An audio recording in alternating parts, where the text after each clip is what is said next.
The digital clock on Officer Ryan Keller's dashboard read 11:47 p.m. as a warm summer breeze drifted across the outskirts of Baltimore. Maryland, the highway was unusually quiet, broken only by the occasional hum of passing trucks and the distant glow of city lights reflecting against low clouds. Ryan rested one hand on the steering wheel, while the other tapped impatiently against the center console. 12 years in uniform had changed him. When he had first pinned on the badge, he believed policing was about protecting neighborhoods, earning trust and standing beside people on their worst days. Somewhere along the way, those ideals had faded beneath frustration, pride and the belief that authority alone demanded respect. His shift had been uneventful, and boredom often made him restless. He scanned every passing vehicle, looking for the smallest reason to initiate a stop. Experience had taught him that many encounters began with something as simple as a broken tail or an expired registration sticker. Most ended with a warning, a citation, or a quick conversation.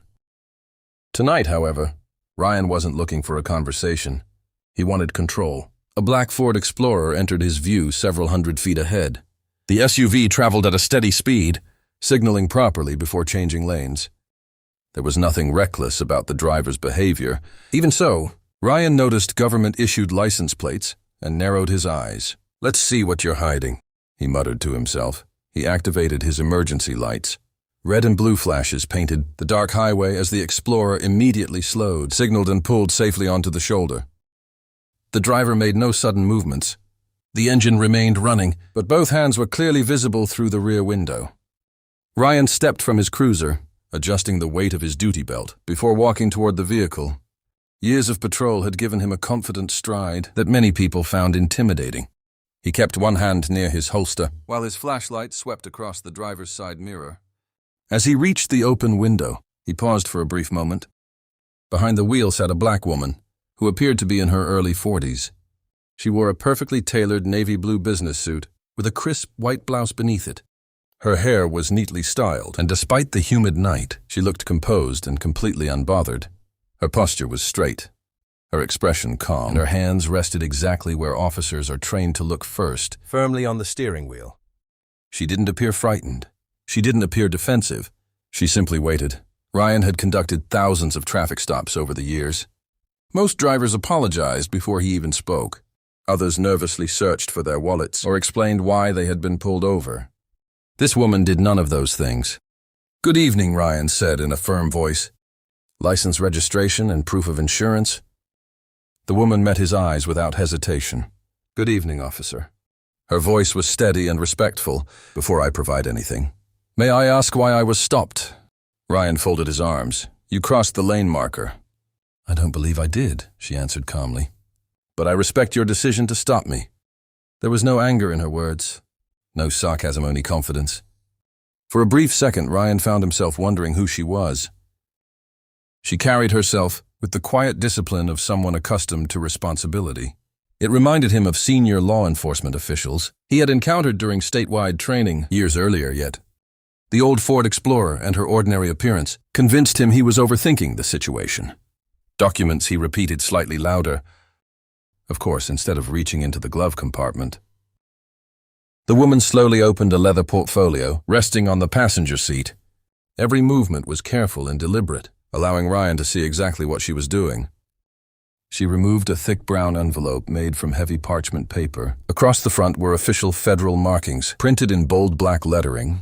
A deep crimson wax seal secured the flap. She extended the envelope toward him without a trace of hesitation. "My identification and legal authorization are enclosed," she said. "Please read the instructions on the outside before doing anything else." Ryan accepted the envelope, turning it beneath the beam of his flashlight. Stamped clearly across the front were the words, "Official federal warrant, do not open except by authorized personnel." Beneath that was another warning printed in unmistakable red lettering. "Tampering with this sealed document without proper authorization may constitute a federal offense.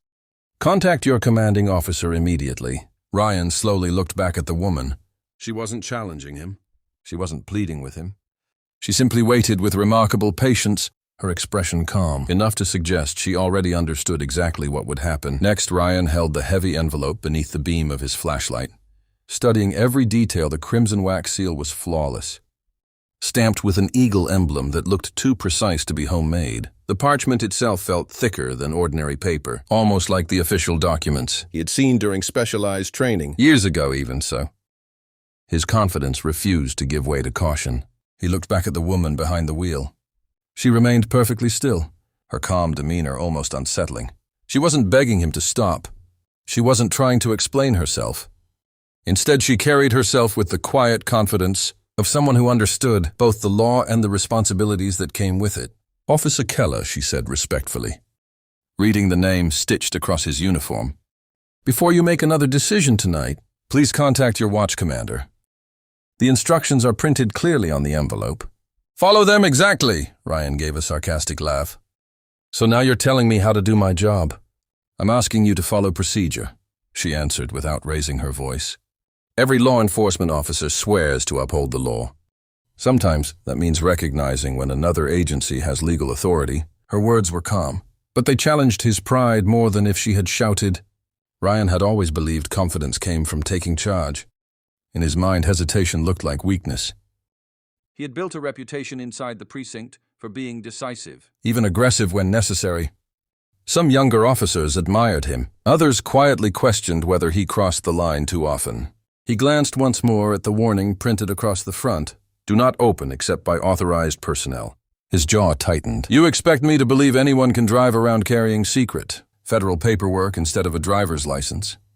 The woman answered immediately. "I expect every officer to recognize that different assignments require different procedures. Federal investigations often involve confidential documentation. That's why the instructions tell you exactly who to call." Ryan shook his head. "Nice story." Without another word, he slid his thumb beneath the crimson wax seal. The woman spoke again, her voice remaining steady despite what she saw. "Please don't do that for the first time." There was genuine concern in her eyes, not for herself, but for him.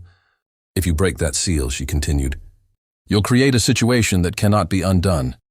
Ryan interpreted her warning as intimidation. His pride took control with one sharp motion. He tore through the wax.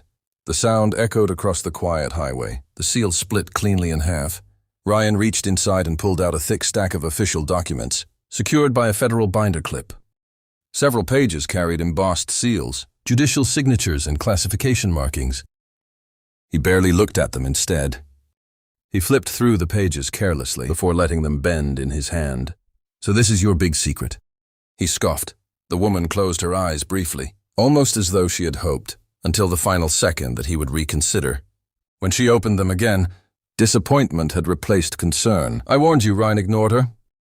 He continued flipping through the paperwork, without reading more than a few words. Most of the legal terminology meant little to him in that moment, because he wasn't trying to understand it. His mind had already decided she was bluffing. "What exactly are you supposed to be?" he asked some federal agent in disguise. She answered honestly, "My identity is contained within the documents you just damaged." Ryan smirked. "I don't see a badge." "You weren't supposed to open the envelope," she replied. "You were supposed to notify your commanding officer." The silence that followed felt strangely heavy. Traffic continued moving in the distance, but neither of them seemed to notice. Finally, Ryan folded the documents back together, though not carefully. The corners bent as he shoved them into the torn envelope. "I've heard every excuse in the book." He said people fake military credentials. They fake law degrees, now they're faking federal warrants. "They're not fake, they're fake enough." He stepped closer to the driver's door. Step out of the vehicle, the woman remained seated. "Officer Keller, I have complied with every lawful instruction you've given.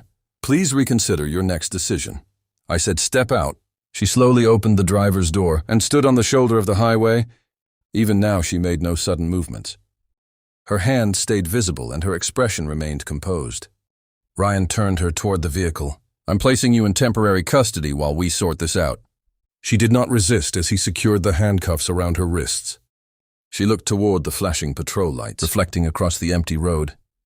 Then she quietly said, "The strength of a badge has never come from authority alone. It comes from the discipline to use that authority wisely." Ryan dismissed her words as another attempt to lecture him.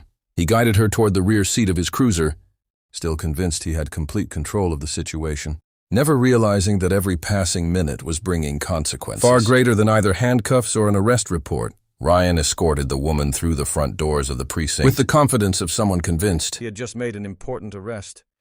The fluorescent lights buzzed overhead as a few officers looked up from their desks. Some nodded in approval, assuming Ryan had handled another difficult stop. Others simply watched the woman, puzzled by how calm she appeared despite wearing handcuffs. The desk sergeant, Michael Harris, had served more than 25 years in law enforcement. He believed that experience had taught him one important lesson. The loudest person in the room was rarely the one who knew the most. As Ryan tossed the torn envelope onto the front counter, Harris immediately noticed the quality of the paper and the broken crimson wax seal. "What have you got there?" Harris asked. Ryan shrugged. "Someone trying to impress me with fake federal paperwork." The woman spoke politely, "Sergeant. I respectfully request that you contact your commanding officer before handling those documents any further." Ryan rolled his eyes. "See, she still thinks we're buying the act." Harris ignored Ryan's comment. He carefully lifted the envelope and examined the federal markings. His expression slowly changed. The paper carried embedded security fibers that reflected beneath the overhead lights. He had seen similar materials only a handful of times, during joint operations with federal agencies. His heartbeat quickened. He removed the first page with extreme care. The title at the top immediately caught his attention: United States Department of Justice. His eyes moved lower, then they stopped. The warrant wasn't authorizing an investigation into the woman. It authorized a federal corruption operation involving multiple public officials and law enforcement personnel. Harris looked toward Ryan, his face suddenly pale. Ryan. Before he could finish speaking, every computer monitor inside the precinct suddenly went black. Officers looked around in confusion. The radio clipped to one deputy's vest, filled with static before falling completely silent. Another officer picked up the desk phone. There was no dial tone within seconds. Every electronic system inside the building stopped responding. A heavy silence settled across the station. Then came the sound of a deep rumble, echoed from outside. One young deputy walked toward the front window and slowly pulled back the blinds. His eyes widened. "Sergeant." Everyone turned outside. More than a dozen black armored vehicles had surrounded the precinct. Their emergency lights illuminated the parking lot in steady patterns of blue and white. Federal marshals dressed in tactical gear, clearly marked with bright gold lettering, established secure positions around every entrance. No one inside spoke. The woman finally looked towards Sergeant Harris. "I told Officer Keller that the envelope contained my legal authorization." A secure emergency phone, mounted inside the captain's office, suddenly rang. Harris answered with a trembling hand. He listened without interrupting. After nearly 30 seconds, he slowly lowered the receiver. "The U.S. Marshal Service has secured the perimeter," he said quietly. "They've ordered us to cooperate fully." Ryan's confidence disappeared. "There has to be some mistake." Harris looked directly at him. "No, Ryan." He held up the torn warrant. "The mistake happened on the side of that highway." The woman remained respectful despite everything that had happened. "I never wanted anyone arrested tonight." She said, "My assignment was to ensure accountability, while protecting every honest officer who wears this badge with integrity. The overwhelming majority of police officers serve their communities with honor, courage, and compassion. Those officers deserve public trust, and that trust depends on everyone, regardless of rank, being accountable under the law." Her words filled the room with an uncomfortable silence. Several officers lowered their heads.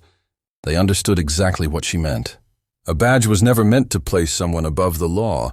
It was meant to remind them of their responsibility to it. Ryan looked at the broken wax seal still lying on the counter. Just 30 minutes earlier, he had believed authority came from commanding others. Now he realized true authority begins with humility, professionalism, and the willingness to follow the same rules expected of everyone else. The handcuffs were quietly removed from the woman's wrists. No anger crossed her face. No celebration, only quiet professionalism. She straightened her jacket, thanked Sergeant Harris for remaining calm under pressure, and walked toward the entrance. As federal officials entered the building, for everyone who witnessed that night, it became a lesson they would never forget. Respect is not earned through fear. Real leadership is measured by integrity, accountability, and the courage to do what is right even when no one is watching. The finest officers protect both the public and the Constitution, while dedicated public servants, regardless of race, gender, or title, strengthen justice by serving with honor.